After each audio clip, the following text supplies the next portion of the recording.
Hello, welcome to European Democracy Corner. Please introduce yourselves for the people watching us. Thank you so much. I'm Julian Kelterborn. I'm here basically in three roles.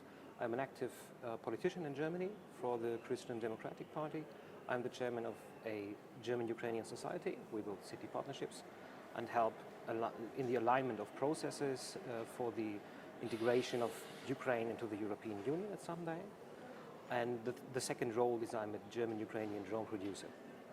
And so I see today that all these topics, all these different roles, they somehow blend together in this event. With what thoughts are you arriving in Chișinău in this day? You know, when I booked the flights to this event, then I got the info from my foreign ministry that the European Union now decided to finally start processes for the integration of Moldova into the European Union. And as I knew what this event will be about, I was somehow excited to hear it, because I never went to Moldova before. I have never been in Chișinău before. And I just really wanted to see how the city looks like, how the people look like, what are the talking points, what is maybe the anxiety. Because to come into the European Union is not just something that you say, oh, I'm so excited, it will be all good. It is a very difficult process to make. And I was very excited to see what are the thoughts of the people here, especially in the Moldovan parliament.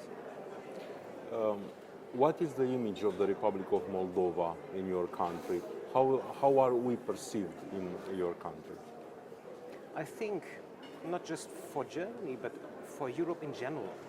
You know, we see Moldova and the whole region often through the lens of risk.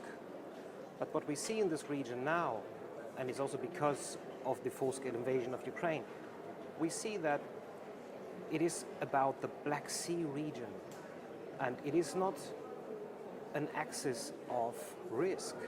It is a strategic axis for connectivity, energy supply, strategic critical infrastructure, ports. It is becoming more and more important for the success of the European Union. And Moldova in particular is often overlooked. When you see, I mean, Moldova is a small country, but what I see is we are talking about Ukraine all the time, and we're talking about 2015, when you have Russian separatists occupying territory. This is a reality Moldova now has for many, many years. And there was no clear position on that. I mean, the international community did not recognize Transnistria, but it is still there. And now I think we have to reassess Moldova, we have to reassess the situation with Transnistria, and we have to reassess the strategic importance of the whole region.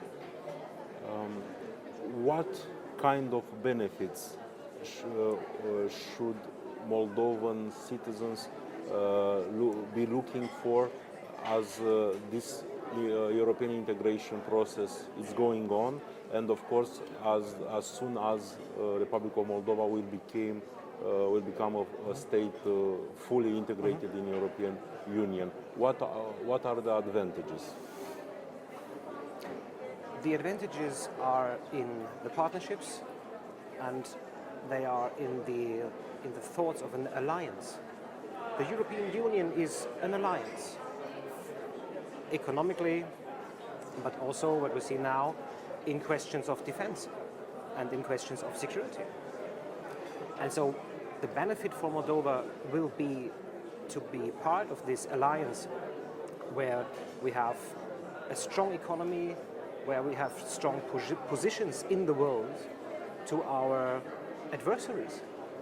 Because the European Union is a very powerful bloc, and it's good to be in this bloc. And I think that Moldova, because of its position geologically, will benefit a lot from being part of the European Union. What would be the advantages for European Union as well? Because in this process of integration, the Republic of Moldova will have to fulfill some engagements, and of course, let's speak more bluntly. With what comes Moldova to the table? I can answer straight away. The same thing that we now see from Ukraine, for example, that we see from the Baltics, for example. In Germany, we have no border to a threat. And what we now learn is resilience, contra-propaganda, democracy shielding, protection of critical infrastructure. This is something we didn't really think about because there was no actual threat to our country. We now have this in this hybrid warfare. I would say it's not hybrid, it is warfare. But the experience, also in election interference, all these things we saw in this region, especially in Moldova, this is something, there are lessons to learn for us in Germany, in the UK, in France, in Portugal, you name it. And because Moldova has practical experience. We in Germany, we have just the theory of the concept. And this is what Moldova can bring to the table. Thank you very much. I hope you will see soon enough in Chișinău. Thank you so much. Thank you.